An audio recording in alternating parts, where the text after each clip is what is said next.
चलो, आजचं आपलं लेक्चर नंबर किती आहे? 3. हे लेक्चर नंबर 3. सुरुवात करण्याच्या आधी सांगेल की एक रिव्हिजन बॅच सुद्धा आहे. अनेक विद्यार्थ्यांनी ही रिव्हिजन बॅच जॉईन केली नसेल तर तुमच्या हातात अजूनही एक महत्त्वाचे असे काही दिवस बाकी आहेत की जे या रिव्हिजन बॅचचा तुम्हाला जास्तीत जास्त फायदा होईल कंबाईनच्या प्रिपरेशनसाठी, जी 8 महिन्याची बॅच आहे. कारण की माझी जी आता डायरेक्ट मेन बॅच असेल 2025 पॉईंट ऑफ व्ह्यू, ही 2025 पॉईंट ऑफ व्ह्यूची मेन बॅच तुमची जानेवारीपासूनच स्टार्ट होईल. असो, तर पहिला प्रश्न आपण घेऊया. ठीक आहे, विशेष म्हणजे आज आपण पहिला प्रश्न 12व्या पंचवार्षिक योजनेसंबंधी विधाने पडताळा. ठीक आहे, 12व्या पंचवार्षिक योजनेसंबंधी आपल्याला विधाने पडताळायची आहेत. या योजनेचे शीर्षक जलद, शाश्वत आणि अधिक समावेशी वृद्धी असे होते. या योजनेला 2017 मध्ये पूर्णतः विराम देण्यात आला. या योजनेत ग्रामीण विकासावर जास्त भर देण्याचे नियोजन होते. आता तुम्हाला काय विचारले? वरीलपैकी कोणते विधान अयोग्य आहे? काय विचारले? वरीलपैकी कोणते विधान अयोग्य आहे? चला द्या याचं उत्तर. आले लेक्चरला जॉईन झालेत? Welcome Pooja, welcome Kajal, welcome Hemlata, welcome all. आपण सगळ्यांना एक नम्र विनंती आहे, ज्यांनी ही बॅच जॉईन केली इकॉनॉमिक्सची, जो टॉपिक या ठिकाणी चाललेला आहे नियोजन, तो टॉपिक वरचा सगळा भाग तुमच्या असलेल्या संदर्भ पुस्तकातून एकदा वाचून घ्या. तुम्ही संदर्भ पुस्तकातून वाचून घेतला तर तो तुम्हाला या ठिकाणी खूप चांगल्या पद्धतीने सॉल्व्ह होईल, कारण की ह्याचे PDF फाईल तुम्हाला नंतर मिळणार आहेत. आधी हे प्रश्न तुमचे लाईव्ह सॉल्व्ह केले जाणार आहेत, हे विसरायचं नाही. ठीक आहे, चलो बघा. 12वी पंचवार्षिक योजना जी होती, ही 12वी पंचवार्षिक योजना ही 2012 ते 2017 या काळात होती. ठीक आहे, या योजनेचं शीर्षक जे होतं जलद, शाश्वत आणि अधिक समावेशी वृद्धी या स्वरूपाचं होतं. किती होतं? जलद, समावेशी आणि जलद, शाश्वत आणि अधिक समावेशी वृद्धी. लक्षात घ्या, कधी कधी आयोग काय करेल माहिती का? हे विधान बरोबर आहे. आयोग या वृद्धीऐवजी तुम्हाला जाणून बुजून विकास हा शब्द देऊ शकतो. वृद्धीचा इंग्लिश अर्थ ग्रोथ होतो आणि विकासाचा इंग्लिश अर्थ डेव्हलपमेंट होतो. ठीक आहे, अधिक समावेशी वृद्धी हा शब्द आहे, विकास हा शब्द नाही. पाठांतर पाहिजे. या योजनेला 2017 मध्ये पूर्णतः विराम देण्यात आला. तर मित्रांनो, 2017ला पूर्णतः विराम नव्हता देण्यात आला. भलेही ही 12वी पंचवार्षिक योजना 2012 ते 2017 असली तरी सुद्धा माननीय पंतप्रधान आपले नरेंद्र मोदी यांनी 2015 मध्ये ही योजना संपवली. 2014ला 15 ऑगस्ट या दिवशी लाल किल्ल्यावरून त्यांनी नीती आयोगाची स्थापना करायचं ठरवलं आणि 2015ला ही योजना पूर्णतः बंद आहे असंच म्हणजे समजले. त्यामुळे 2017 पर्यंत किंवा मध्ये पूर्णतः हे विराम देण्यात आले, हे विधान चुकीचं आहे. हे बरोबर नाही, हे चुकीचं आहे, हे बरोबर आहे. या योजनेत ग्रामीण विकासावर जास्त भर देण्याचं नियोजन होतं, हे विधान बरोबर आहे. 12व्या पंचवार्षिक योजनेचं पूर्णपणे भर हा ग्रामीण विकासावर होता. 10व्या योजनेनंतर आपण पूर्णतः ग्रामीण भागावरती कॉन्सन्ट्रेशन ठेवत होतो, कारण ग्रामीण भागामध्येच आपल्याला पायाभूत सुविधा उभ्या करून आपल्या देशाला प्रगतीपथावर आणायचं होतं. ठीक आहे, हा यामागचा एक सगळ्यात महत्त्वाचा उद्देश होता. त्याच्यामुळे याचं उत्तर काय येईल मित्रांनो? 2. ठीक आहे, नेक्स्ट प्रश्न घेऊ. भारतात 12व्या पंचवार्षिक योजनेच्या लक्ष्यासंबंधी विधाने पडताळा. 12व्या पंचवार्षिक योजनेत 8.2% वृद्धी दराचे लक्ष्य ठेवण्यात आले होते. शिशुमृत्यू दर 25 व माता मृत्यू दर 100 वर आणणे हे लक्ष्य होते. योजनेअखेरपर्यंत पायाभूत सुविधांवरती होणाऱ्या खर्चाचे प्रमाण GDPच्या 19% पर्यंत यांना करायचं होतं. चला सांगा पटापट उत्तर. बघा, लक्ष्य खूप महत्त्वाचे असतात. ठीक आहे, 12व्या पंचवार्षिक योजनेमध्ये 8.2% वृद्धी दराचं लक्ष ठेवण्यात आलं होतं. ठीक आहे, बरोबर, हे विधान बरोबर आहे. तसं ॲक्च्युली 9% ठेवण्यात आलं होतं. 9 नंतर ते कमी केलं आणि कमी करून ते 8.2%चं लक्ष ठेवण्यात आलं. पण ॲक्च्युअलमध्ये जे 2 वर्ष झाले, या 2 वर्षाचं ज्यावेळेस कॅल्क्युलेशन केलं गेलं तर या कॅल्क्युलेशनमध्ये जे लक्ष साध्य झालं ते होतं 6.9%. 6.9% साध्य झालं वार्षिकी लेवलवर. म्हणजे 2012 ते 13, 13 ते 14 अशा 2 वर्षावरती हे जे लक्ष आहे ते 6.9% साध्य झालं होतं, हे विसरायचं नाही. शिशुमृत्यू दर 25 आणि माता मृत्यू दर 100 वर आणणे हे पण महत्त्वाचा उद्देश होतं. म्हणजे आरोग्याच्या बाबतीत लक्ष ठेवलं होतं. शिशुमृत्यू दर म्हणजे लहान मुलांचा मृत्यू, ठीक आहे, जो की 25 वर आणायचा होता. आणि माता मृत्यू दर जो की 1 लाखावरती 100 वरती आणायचं होतं, हे या ठिकाणी ठरवलं गेलं होतं. तसंच 0 ते 6 वयोगट, 0 ते 6 जो वयोगट आहे, या 0 ते 6 वयोगटाचं लिंग गुणोत्तर जे आहे, लिंग गुणोत्तर, हे लिंग गुणोत्तर 950 ठेवणे हे टार्गेट होतं. ठीक आहे. या योजनेपर्यंत पायाभूत सुविधांवर होणाऱ्या खर्चाचे प्रमाण GDPच्या 19% पर्यंत नेणं होतं. तर नाही, 19% नाही, तर हे 9% होतं. GDPच्या 9% आपण जो खर्च आहे, हा खर्च पायाभूत सुविधांवरती करायचा. आणि ही पायाभूत सुविधा कोणती होती, तर जास्तीत जास्त ग्रामीण भागात जास्त होती. ग्रामीण भागाला डेव्हलप करणं हा या योजनेमागचा सगळ्यात महत्त्वाचा उद्देश होता. तरच आपण शाश्वत विकास, कारण की या योजनेच्या नावात शीर्षकात काय शाश्वत हा शब्द आहे, हे विसरायचं नाही. समजलं? त्याच्यामुळं प्रश्न क्रमांक 2 जो आहे तो लक्षात ठेवायचा. याचं उत्तर काय येणार, तर कोणती विधाने बरोबर आहेत? ठीक आहे, तर अ आणि ब ही विधानं बरोबर आहेत, म्हणून ह्याचं जे आन्सर येईल 2. नेक्स्ट प्रश्नाकडे वळू. खालील विधाने पहा. 11व्या योजनेचा मुख्य भर ग्रामीण विकास होता आणि ग्रामोदय या योजनेची या पंचवार्षिक योजनेत हुनर से रोजगार तक योजना म्हणून पुनर्रचना केली. चला सांगा पटपट. आपण 11व्या पंचवार्षिक योजनेबद्दल बोलतोय. हुनर से रोजगार तक.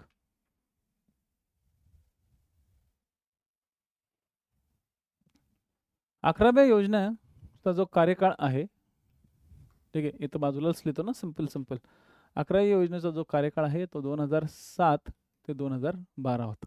ऑब्विसली त्या काळामध्ये prime minister doctor Manmohan Singh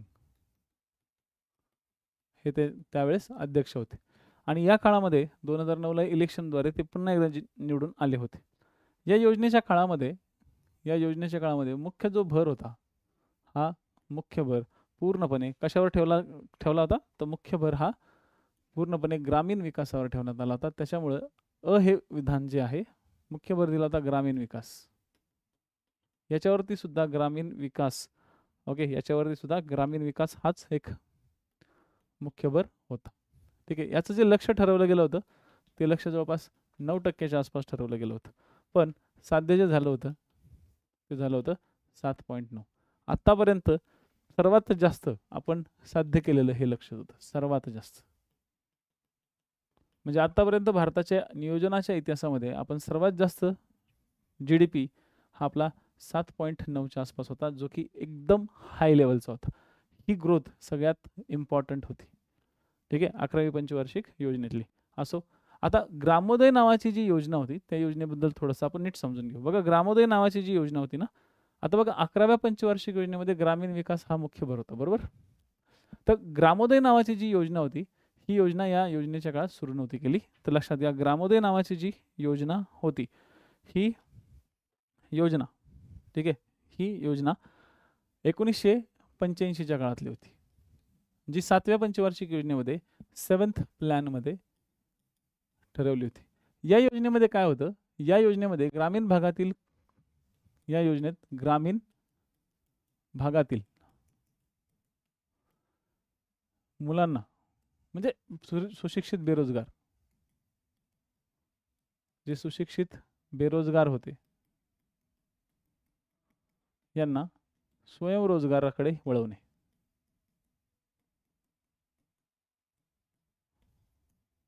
कुठे वळवणे, तर स्वयंरोजगाराकडे वळवणे. 1985 मध्ये जे ग्रामीण भागातील सुशिक्षित बेरोजगार होते, त्यांना स्वयंरोजगाराकडे वळवणे हा सगळ्यात महत्त्वाचा 7th प्लॅनमध्ये ग्रामोदयचा उद्देश होता.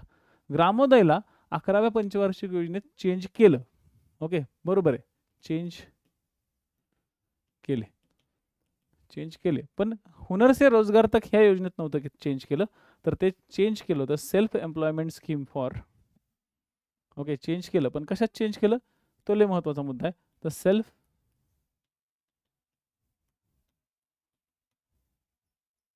Employment scheme for educated unemployed youth.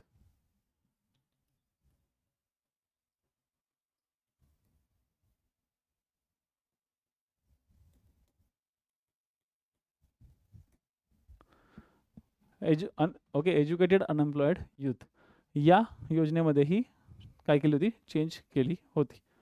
ठीक आहे, म्हणजे व्यावसायिकतेला चालना देण्यासाठी. फक्त आता चेंज करताना तिचा अँगल बदलला होता.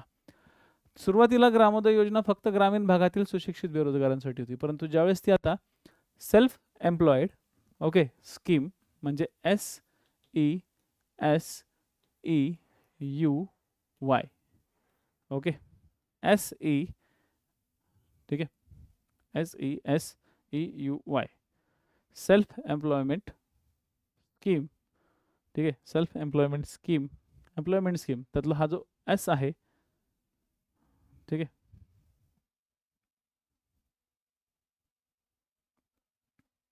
स्कीमचा जो एस आहे हा स्कीमचा एस या ठिकाणी काढला गेलेला आहे.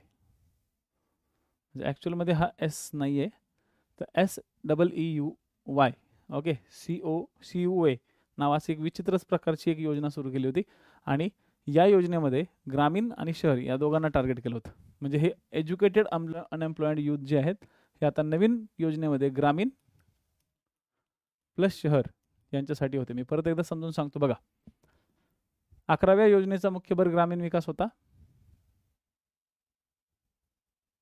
ठीक आहे, इथपर्यंत क्लिअर झालं. ग्रामोदय या योजनेची या पंचवार्षिक योजनेत हुनर से रोजगार तक ही योजना सुरू केली, हे विधान चुकीचं आहे. ग्रामोदय ही जी योजना होती, ही ग्रामोदय योजना 1985 मध्ये सुरू केली होती 7व्या योजनेत, जी होती ग्रामीण भागातील सुशिक्षित बेरोजगारांना व्यावसायिकतेकडे किंवा स्वयंरोजगारतेकडे वळवणे. पण ग्रामोदयला चेंज केली 11व्याच्या ह्याच्यात, पण हुनर से हुनर तक नाही योजनेमध्ये नाही तयार केली. मग कशात डेव्हलप केली, तर ती केली self employment scheme for educated unemployed youth. पण बदलताना ग्रामीण आणि शहर अशा दोन्ही पॅटर्नमध्ये बदलली. ठीक आहे, मग हुनर से रोजगार तक ही जी योजना होती ती होती स्किल डेव्हलपमेंटवरती. ठीक आहे, म्हणजे ज्या लोकांना हॉटेल उद्योग, पर्यटन उद्योग अशा ज्या गोष्टींमध्ये, ठीक आहे, ज्यांना आपलं नशीब आजमायचं आहे, म्हणजे हॉटेलमध्ये तुमची जर म्हणजे आदरातिथ्य करणं, पर्यटनाच्या ठिकाणी सर्व्हिस देणं, गाईड होणं, ठीक आहे, हॉटेलमध्ये वेगवेगळ्या सर्व्हिसेस देणं, ठीक आहे, त्या ठिकाणी तर थोडी हॉस्पिटॅलिटी दाखवणं, ह्या सगळ्या गोष्टींसाठी, या सगळ्या ॲक्टिव्हिटीसाठी या ठिकाणी ग्रामीण भागातील म्हणजे या ठिकाणी लोकांना एक साधारणतः 2 महिन्याचं प्रशिक्षण या ठिकाणी दिलं जायचं. ठीक आहे, 2 महिन्याचं साधारणतः प्रशिक्षण या ठिकाणी हुनर से रोजगार तकच्या योजनेमध्ये दिलं जायचं. ही योजना 2009 मध्ये टार्गेट झाली होती. ही योजना 2009 मध्ये सुरू झाली होती, नव्यानं सुरू झाली होती, कुठल्या योजनेचं मिक्सअप नव्हतं हे. तासो तर हे ब चुकीचं आहे, अ बरोबर आहे. ठीक आहे, मग ह्याचं उत्तर किती येईल, तर 3. आन्सर किती याचं, 3. आन्सर की तुम्हाला शेवटी दिलेली आहे.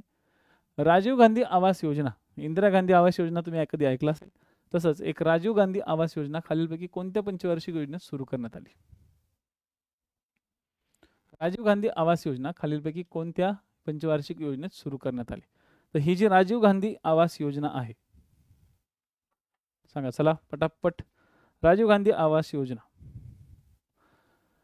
ही जी योजना आहे ही जून 2011 मध्ये प्रायोगिक तत्वावरती स्टार्ट करण्यात आली होती. आता 2011 मध्ये एक प्रायोगिक तत्वावरती होते, आणि प्रायोगिक तत्वावरती असेल 2011 म्हणजे ती कोणती योजना असणार, ऑब्विसली ती 11वी पंचवार्षिक योजना असेल. किती, त्याच्यामुळे याचा आन्सर येईल 3. यामध्ये काय केलं जात होतं राजीव गांधी आवास योजनेमध्ये, तर बघा आपल्या भारतामध्ये सगळ्यात मोठा आता शहरीकरण वाढत चाललेलं आहे. नाही म्हटलं तरी भारतामध्ये 40% आसपास शहरीकरण आता होत चाललेलं आहे. आणि या शहरामध्ये सगळ्यात महत्त्वाचा जो इश्यू होता, ओके, सगळ्यात महत्त्वाचा जो इश्यू होता तो हा होता, ते म्हणजे वाढती झोपडपट्टी. काय होती? तर वाढती झोपडपट्टी. ही वाढती का बरं? कारण की सगळ्यात महत्त्वाचं म्हणजे ग्रामीण भागातून बरेचसे लोक स्थलांतरित होऊन शहरी भागात येतात. शहरी भागामध्ये याच झोपडपट्टी एरियामध्ये काय होतं, सगळ्यात कमी जागेत आणि कमी किमतीत घरं मिळतात. त्यामुळे बरेचसे लोक काय करतात, ह्या झोपडपट्टीमध्ये येऊन आपला कमी खर्चात कसा गुजारण होईल याच्यासाठी प्रयत्न करतात. आणि परिणामी या झोपडपट्टीमध्ये दिवसेंदिवस नवीन नवीन लोक येत राहतात, नवीन नवीन लोक तिथे राहत राहतात. आणि जास्त लोक कमी एरियात बसले किंवा राहायला लागले तर त्या ठिकाणी मग गलिच्छ वातावरण तयार होतं, अस्वच्छता निर्माण होते, सांडपाणी, स्वच्छता, केरकचरा याच्या समस्या निर्माण होतात, आरोग्याला प्रॉब्लेम क्रिएट होतो. आणि या सगळ्या गोष्टींमुळे शहरातलं वातावरण बिघडतं. बरेचसे लोक या भागात येऊन अनएम्प्लॉयडच राहतात, शहरी भागात येऊन सुद्धा अनएम्प्लॉयड राहतात. मग शॉर्टकटमध्ये पैसा कमवण्यासाठी हे लोक व्यसनाच्या मागे किंवा वाईट बिझनेसच्या मागे किंवा गुन्हेगारी वृत्तीच्या मागे धावतात. आणि या सगळ्या गोष्टींमुळे काय होतं की झोपडपट्टीमध्ये थोडेसे प्रॉब्लेमसुद्धा लॉ अँड ऑर्डरचे निर्माण होतात. या सगळ्यांवरती जर उपाय करायचा असेल तर या लोकांना झोपडपट्टीतून बाहेर एक चांगल्या ठिकाणी काय करणं गरजेचं आहे, घर वगैरे बांधून देणं गरजेचं आहे. ठीक आहे. मग अशा ठिकाणी किंवा अशा दृष्टिकोनातनं हा दृष्टिकोन समोरचा विचार ठेवून राजीव गांधी आवास योजना 2011 मध्ये प्रायोगिक तत्वावर चालू केली होती. नंतर या योजनेला 2013 मध्ये, किती, 2013 मध्ये पूर्णतः काय करण्यात आली, सुरू करण्यात आली. म्हणजे ही योजना कशासाठी होती पोरांनो? ही जी योजना होती ही होती शहरी भागातील झोपडपट्टी निर्मूलन. झोपडपट्टीचं निर्मूलन करणे आणि झोपडपट्टीतील लोकांना चांगली घरं देणे, पक्की घरं देणे हे त्यामागचा उद्देश होता. चला 5वा प्रश्न घेऊ. खालील 2 विधाने पहा. नीती आयोगा अंतर्गत प्रादेशिक परिषदेची स्थापना पंतप्रधान करतात. कोणाची? प्रादेशिक परिषदेची स्थापना पंतप्रधान करतात. यामध्ये त्या प्रदेशातील राज्यातील मुख्यमंत्री आणि केंद्रशासित प्रदेशांचे नायब राज्यपाल यांचा समावेश होतो. नीती आयोगाच्या संदर्भात हे विधान दिलेलं आहे. नीती आयोग सगळ्यांना माहितीच आहे की हा 2015 पासून लागू झाला. नीती आयोगामध्ये नीती आयोगाची एक रचना, नीती आयोगाची एक परिषद आणि एक प्रादेशिक परिषद असे 3 या ठिकाणी असतात. यस, काय असतात तर 3 सिस्टीम असतात. यातले प्रादेशिक परिषद खूप गरजेची आहे. आता हा विचार करा, भारत आहे तुमचा आणि या भारतामध्ये पश्चिमेकडच्या प्रदेशामध्ये, आपण याला म्हणू पश्चिम प्रदेश, या पश्चिमकडच्या राज्यांमध्ये जे पश्चिमेकडचे राज्य म्हणजे कोण कोण येतात तर याच्यामध्ये गुजरात, महाराष्ट्र आणि गोवा हे राज्य येतात. गुजरात, महाराष्ट्र, गोवा या 3 राज्यांमध्ये सपोज काही नियोजन करायचे किंवा त्यांना पुढे भविष्यात प्रगतीपथावरती आणखी काही ॲक्टिव्हिटी करायची तर या दृष्टिकोनातून या गोष्टीसाठी गुजरात, महाराष्ट्र आणि गोवा या प्रदेशामध्ये त्यांच्या प्रदेशाच्या विकासासाठी नियोजन करण्याच्या दृष्टिकोनातून प्रादेशिक परिषद ही नीती आयोगाच्या अंतर्गत पंतप्रधान वेळेनुसार करतात. फिक्स नाही आहे, ही गरज असेल तर करतात, ही प्रत्येक वेळेस केली जात नाही. आणि गरज असेल तरच ह्या परिषदेला स्थापन केलं जातं आणि ते पंतप्रधान करतात, नाही उपाध्यक्ष करतात. कुठलं दुसरे प्रश्न आले तर या ठिकाणी कन्सिडर करायचे नाही. Is that clear? त्याच्यामुळं प्रादेशिक परिषदेची जी स्थापना आहे हे कोण करतात तर पंतप्रधान करतात. यामध्ये त्याच प्रदेशातील किंवा त्या प्रदेशातील राज्यातील मुख्यमंत्री आणि केंद्रशासित प्रदेश जर असेल त्या ठिकाणी असेल तर नायब राज्यपाल यांचा त्या ठिकाणी समावेश केला जातो. तर याचं उत्तर काय येईल तर याचं उत्तर येईल 1 अ आणि ब दोन्ही बरोबर आहेत. मी परत उद्यापासून तुम्हाला एकच क्लिअर करेल, उद्यापासून सगळेजण लेक्चरमध्ये बोलले पाहिजे. उद्यापासून मला या लेक्चरचे सगळेच्या सगळे सेटअप असला पाहिजे. ठीक आहे, सगळ्याच्या सगळा उद्यापासून सेटअप असला पाहिजे. सगळ्यांनी त्याच्यानुसार पाठांतर करून यायचे. 1 आणि 2च फक्त जण उत्तर देत आहेत. गजानन उत्तर देतोय, बाकीचे लोक काय करतायत? तुम्हाला ऑलरेडी मी सांगितलेलं आहे की तुम्हाला नियोजनावरती मी 4 लेक्चर्स 40 क्वेश्चन्स मी या ठिकाणी घेणार आहे फक्त नियोजनाचे, आणि हे स्वतःचे मी बनवलेले क्वेश्चन्स आहेत. ठीक आहे, तर या पॅटर्ननीच तुम्हाला क्वेश्चन दिले जातील. नियोजनानंतर तुमचं LPG मॉडेलवरती क्वेश्चन्स येतील. ठीक आहे, त्यानंतर मग बँकिंगवरती क्वेश्चन्स राहतील. तुम्हाला प्रत्येक चॅप्टरचे 40-40, 50-50 क्वेश्चन्स या ठिकाणी भेटणार आहेत. प्रत्येक चॅप्टरचे अपेक्षित प्रश्न, आणि त्यातून क्वेश्चन आले किंवा यावे अशी आपली एक प्रयत्न या ठिकाणी असणार आहे.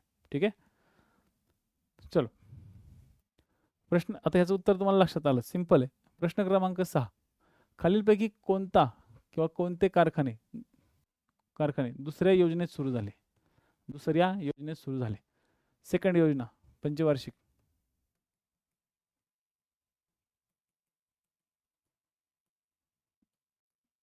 सेकंड पंचवार्षिक योजनेत सुरू झाले. कोणते कारखाने होते रे बाबांनो ते? तर बघा, सेकंड पंचवार्षिक योजना कधी आली? बघा, दुर्गापूर पोलाद प्रकल्प होता का? सालेम पोलाद प्रकल्प होता का? Steel authority of India limited होता का? बोकारो लोह पोलाद प्रकल्प होता का? सांगा पण. याचं उत्तर काय येईल? दुर्गापूर होता, सालेम नव्हता. मग सालेम कधी आला? ठीक आहे, सालेम कधी आला? तो जो सालेम आला होता, ठीक आहे, सालेम कधी आला? मग यस, सालेम आणि विशाखापट्टणम. ठीक आहे, सालेम आणि विशाखापट्टणम जो आहे तो 6th प्लॅन मध्ये आला होता. 6th प्लॅन मध्ये आला होता सालेम विथ विशाखापट्टणम. ठीक आहे, Salem with Visakhapatnam. Steel authority of India limited. ठीक आहे, आपण त्याला काय म्हणू? सेल. ही जी सेल कंपनी आहे, ठीक आहे, ही कधी आली होती सेल कंपनी? तर सेल कंपनी आली होती, आणि Bokaro company, steel authority of India limited आणि बोकारो हे दोघं आले होते किती? तर 4th प्लॅन मध्ये. कधी आले होते? तर 4th प्लॅन मध्ये. तर 4th प्लॅन ह्याच्यात आलं. मग सेकंड योजनेत कोण आलं होतं? दुर्गापूर. तर कायम लक्षात ठेवा, दुर्गापूर असल्यामुळे ह्याचं उत्तर येईल 3. Answer is 3. आपल्याकडे दुर्गापूर, ठीक आहे, दुर्गापूर कोणी मदत केली होती आपल्याला? तर दुर्गापूरमध्ये मदत केली होती रशियाच्या मदतीने. सॉरी, ब्रिटन, जर्मनी आणि रशिया. ब्रिटन, जर्मनी आणि रशिया या 3 देशांनी कोणाला मदत केली होती? तर दुर्गापूरसाठी मदत केली होती. तो कुठे आहे? तर दुर्गापूर वेस्ट बेंगॉलमध्ये आहे. मग दुसरा एक लोह पोलाद प्रकल्प सुरू केला होता, तो केला होता भिलाईला. भिलाई. भिलाई म्हणजे बी. बीला कोणी केली होती? तर ती केली होती USSR. रशिया म्हणजेच USSR. ठीक आहे, रशिया म्हणजेच काय? USSR. जे कुठं आहे? तर त्यावेळेस तो मध्य प्रदेशमध्ये होता, आता तो छत्तीसगडमध्ये आहे. आणि तिसरा जो प्रकल्प होता, तो म्हणजे रूरकेला. तर रूरकेला जो होता तो ओरिसामध्ये होता, आणि या ओरिसाच्या याला मदत केली होती. कोणी केली होती रे पोरांनो? तर कोणी? तर जर्मनीने ही मदत केली होती. त्यामुळे असंही विचारलं जाऊ शकतं की दुर्गापूरला पहिली मदत कोणी केली? ब्रिटनने. ब्रिटन नंतर आपण जर्मनीकडनं मदत घेतली, आणि त्याच्यानंतर आपण USSR, आणि याच्यातला दुर्गापूर थोडा बऱ्यापैकी आणि मोठा होता. असो, हे पॉईंट लक्षात ठेवा. याचं उत्तर 3 आहे, ना की 1. ठीक आहे, बोकारो नाही. बोकारो बिलॉंग करतो 4th प्लॅन मध्ये. बोकारो कुठे बिलॉंग करतोय? 4th प्लॅन मध्ये. आणि बोकारोला मदत केली होती रशिया म्हणजेच USSR. आणि या बाकीच्या दोन्ही गोष्टी हा इंडिया स्वतःने बनवलेल्या आहेत. ठीक आहे, पुढं. ओके, जे विद्यार्थी नवीन आहेत त्या विद्यार्थ्यांनी हा जो आपला टेलिग्राम चॅनल आहे, हा टेलिग्राम चॅनल जॉईन करून ठेवा. हा आपला ऑफिशियल टेलिग्राम चॅनल आहे. लवकरच त्याच्यावरती तुम्हाला प्रश्न आणि प्रश्नांची एक सिरीज या ठिकाणी अवेलेबल होईल, जे की PYQ आणि त्याचं एक्सप्लेनेशन हे सुद्धा राहू शकतं. डेली बेसिसवर आपण त्यावरती काम करणार आहोत काही दिवसात. ठीक आहे, प्रश्न क्रमांक 7, खालील विधाने पहा. सूचक नियोजन मिश्र अर्थव्यवस्थेमध्ये आढळते. भौतिक नियोजनात संसाधनांची तरतूद व्यक्ती, द्रव्य, यंत्रसामग्रीमध्ये केली जाते, आणि प्रलोभनात्मक नियोजनामध्ये बाजारपेठेत सरकार हस्तक्षेप करते व सोबत सक्तीही करते. कोणती विधाने बरोबर आहेत? थोडा वेळ घ्या आणि उत्तर द्या, कारण की महत्त्वाचा प्रश्न आहे. आपण नियोजनाचे सूचक नियोजन, भौतिक नियोजन, प्रलोभनात्मक नियोजन असे 3 प्रकार एकाच प्रश्नात बघतोय. याला कॉम्बो प्रश्न म्हणतात. It's called combo question. मग जो कॉम्बो क्वेश्चन आहे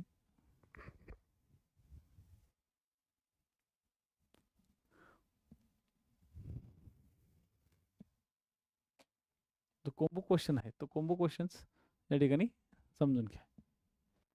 तर बघा, सूचक नियोजन जे असतं, ठीक आहे, सूचक नियोजन जे असतं हे मिश्र अर्थव्यवस्थेमध्ये आढळतं. Like France. मिश्र अर्थव्यवस्थेचा उगम फ्रान्समध्ये झाला होता. भारतात नव्हता झाला. मिश्र अर्थव्यवस्थेचा उगम फ्रान्समध्ये झाला होता. भारतात 48ला झाला होता. सूचक नियोजन मिश्र अर्थव्यवस्थेमध्ये आढळतं. भौतिक नियोजन जे असतं यामध्ये संसाधनांची तरतूद. भौतिक म्हणजे दिसणारं, आपल्याला दिसायचं असतं. मग दिसणारे नियोजन, आपल्याला घर बांधायचे आहेत, आपल्याला लोकांचा विकास करायचा आहे, आपल्याला लोकांना कपडे द्यायचे आहेत, आपल्याला लोकांना धान्य द्यायचे. मग लोकांना धान्य द्यायचे, व्यक्तीला धान्य दिले जातात, आपल्याकडे कंट्रोलची दुकानं असतात. ओके, लोकांना रॉकेल दिलं जातं, द्रव्य. लोकांना पेट्रोल दिलं जातं. पेट्रोल लोकांसाठी तयार आणणं, रॉकेल लोकांना कमी किमतीत देणं, यासाठी सगळ्यांसाठी काय करावं लागतं? एक कंपनी तयार करणं, जी दिसते डोळ्याने. जे डोळ्याने दिसतं, ज्याच्यामध्ये मोठे इन्फ्रास्ट्रक्चर असतात, त्याला म्हणतात भौतिकवादी नियोजन. ठीक आहे, ज्याच्यात भौतिकवादी नियोजन दिसतं. आणि यंत्रसामुग्रीमध्ये, म्हणजे यंत्रसामुग्री पण डोळ्याने दिसते, म्हणजे व्यक्ती आणि द्रव्य, ओके, यांना काय केलं जातं? यांच्यासाठी संसाधन, यांच्यासाठी नियोजन केलं जातं. या नियोजनाला भौतिक नियोजन म्हणतात. म्हणजे अ बरोबर ब बरोबर. प्रलोभनात्मक नियोजनामध्ये बाजारपेठेत सरकारचा हस्तक्षेप असतो, इथपर्यंत विधान बरोबर आहे. करते यापर्यंत बरोबर आहे. ओके, यापर्यंत एकदम राईट आहे. पण सोबत सक्ती करतं हे चुकीचं आहे. ओके, हे काय चुकीचे आहे.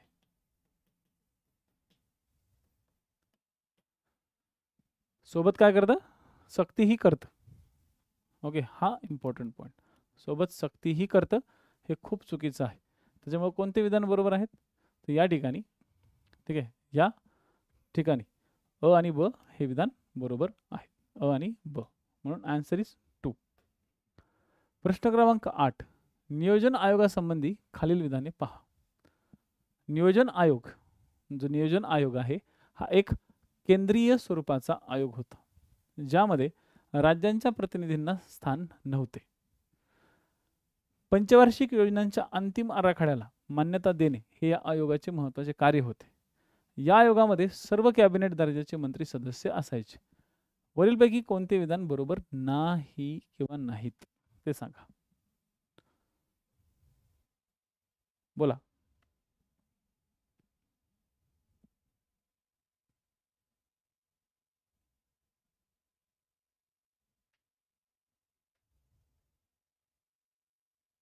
बरोबर आहे, राईट. बघा, नियोजन आयोग म्हणजे प्लॅनिंग कमिशन, आणि प्लॅनिंग कमिशन जो होता तो होता सेंट्रल लेवलचा. त्याच्यावर फक्त केंद्राचेच लोक होते, केंद्रातील लोक असायचे. म्हणजे प्राईम मिनिस्टरच्या अंडरमध्ये एक डेप्युटी हेड, ओके, आणि त्याच्या अंतर्गत असलेले पूर्णवेळ सदस्य, आणि काही, लक्षात घ्या, काही कॅबिनेट मंत्री, काही कॅबिनेट मंत्री होते, सर्व नव्हते. आणि सर्व नव्हते हे सर्व कुठं असतात? कॅबिनेट हे NDC मध्ये होते. ओके, नॅशनल डेव्हलपमेंट काउन्सिल जी आहे NDC मध्ये, तिथं सर्व कॅबिनेट मंत्री होते, तिथं सर्व कॅबिनेट होतं. नॅशनल डेव्हलपमेंट काउन्सिलमध्ये NDCची जी स्थापना झाली 52च्या काळामध्ये, त्याच्यामध्ये सर्व कॅबिनेट सदस्य होते. प्लॅनिंग कमिशनमध्ये नव्हते. प्लॅनिंग कमिशन काय करते? तर प्लॅन क्रिएट करते, प्लॅन तयार करते. NDC त्याच्या अंतिम आराखडा तयार करते, म्हणजे अंतिम आराखड्याला मान्यता देते. अंतिम आराखड्याला मान्यता देते. कोण देते? NDC. आता NDC जर अंतिम आराखड्याला मान्यता देते, म्हणजे समजून चला आपल्याला आयोगाचा कल काय. तर पंचवार्षिक योजनेच्या अंतिम आराखड्याला मान्यता देणे हे आयोगाचे महत्त्वाचे कार्य होते. कुणाचे? नियोजन आयोगाचे कार्य होते का? नाही. हे कुणाचे कार्य होते? NDCचे. इथं NDC चे काम होतं आणि या आयोगामध्ये सर्व कॅबिनेट दर्जाचे मंत्री हे सदस्य असायचे. हे पण विधान चुकीचे. काही सदस्य असायचे, सर्व नाही.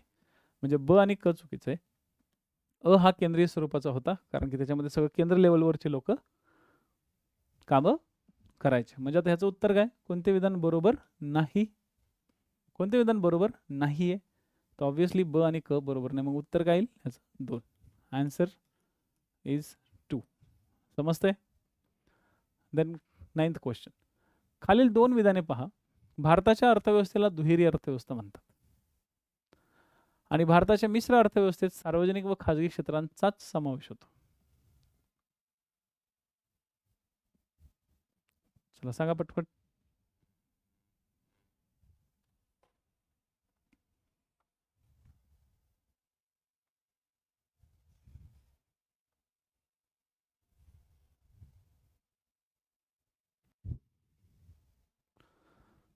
Okay, very good. भारताच्या अर्थव्यवस्थेला दुहेरी अर्थव्यवस्था म्हणतात कारण आपल्या दुहेरी अर्थव्यवस्थेमध्ये आपण पारंपरिक पण दिसतो. पारंपरिक पद्धतीत आपण आदेशात्मक पद्धतीने जायचो, बरोबर की नाही? आदेशात्मक अर्थव्यवस्था किंवा नियोजन पण दिसतं आणि आपण आधुनिक अर्थव्यवस्थेकडे पण आलेलो आहे. आणि आधुनिक म्हणजे कसे दिसतोय आपण? तर आपण आता सूचकात्मक मध्ये आलो. सूचकात्मक नियोजन आणि आपण खुली अर्थव्यवस्थेकडे येतोय. आपली अर्थव्यवस्था खुली बनत चाललेली आहे. त्याच्यामुळे आपण दुहेरी अर्थव्यवस्थेमध्ये येतो. एक म्हणजे पारंपरिक आणि दुसरे म्हणजे आधुनिक. पारंपरिक आणि आधुनिक म्हणजे खुली अर्थव्यवस्थेचा भाग या ठिकाणी येत आहे. ठीक आहे. दुहेरी अर्थव्यवस्थेचा अर्थ असा असतो. भारताच्या मिश्र अर्थव्यवस्थेत सार्वजनिक खाजगी क्षेत्रांचाच समावेश होतो असं नाही. ओके, खाजगी सार्वजनिक सोबत या दोघांचा मिळून संयुक्त. ठीक आहे. आणि खाजगी क्षेत्रामध्ये समान उद्देश असलेलेच पण खाजगी लोक जे समान उद्देश आणि एकच कार्य करण्यासाठी, समान उद्देश साध्य करण्यासाठी आणि सहकारी तत्वावर काम करण्यासाठी, सहकारी तत्व राबवण्यासाठी सहकार क्षेत्र सुद्धा या ठिकाणी डेव्हलप होतं. म्हणजे एक आहे सार्वजनिक, दुसरा आहे खाजगी, तिसरा आहे सहकारी आणि चौथा आहे संयुक्त. असे 4 क्षेत्र असतात मिश्र अर्थव्यवस्थेत. ठीक आहे. याचं उत्तर काय येईल मग? ब चुकीचं आहे. 2 विधाने पहा. ब हे चुकीचं आहे. म्हणजे याचं उत्तर काय येईल? तर 9चं उत्तर येईल 3. नेक्स्ट प्रश्न क्रमांक 10. 10व्या पंचवार्षिक योजनेसंबंधी कोणती उद्दिष्टे अयोग्य आहेत? अयोग्य विचारले तुम्हाला. जन्मदर 2.1 पर्यंत साध्य करणे, दारिद्र्याचे प्रमाण 10% कमी करणे, प्राथमिक शाळेनंतरची विद्यार्थ्यांची गळती 53%वरून 20% करणे आणि 2012 पर्यंत सर्वांना स्वच्छ पेयजलाचा पुरवठा करणे. 2011च्या पंचवार्षिक योजना, कारण की ह्याचा कार्यकाळ हा 2007 ते 2012 पर्यंत होता. याचं उत्तर आहे 4. 2012 हे चुकीचं आहे. 2009 पर्यंत हे टार्गेट होतं. स्वच्छ पेयजलाचा पुरवठा करणे हा यामागचा सगळ्यात महत्त्वाचा उद्देश होता. स्वच्छ पेयजल. ठीक आहे. स्वच्छ पेयजल आणि याच्यासाठीच ओके, याच्यासाठी म्हणजे 11व्या पंचवार्षिक योजनेच्या आधीच, ओके, 11व्या पंचवार्षिक योजनेच्या आधीच आपण भारत निर्माण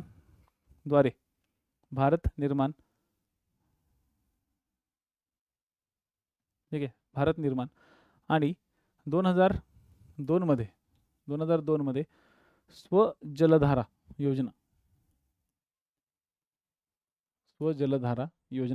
आणि 2005 मध्ये भारत निर्माण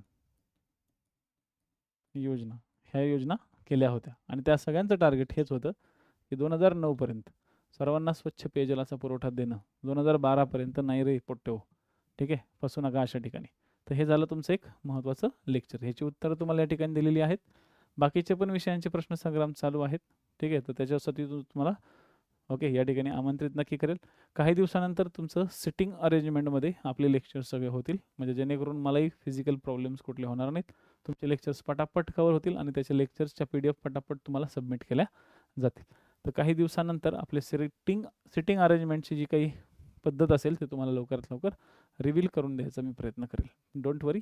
थँक्यू सो मच. परत भेटू. जय हिंद, जय महाराष्ट्र.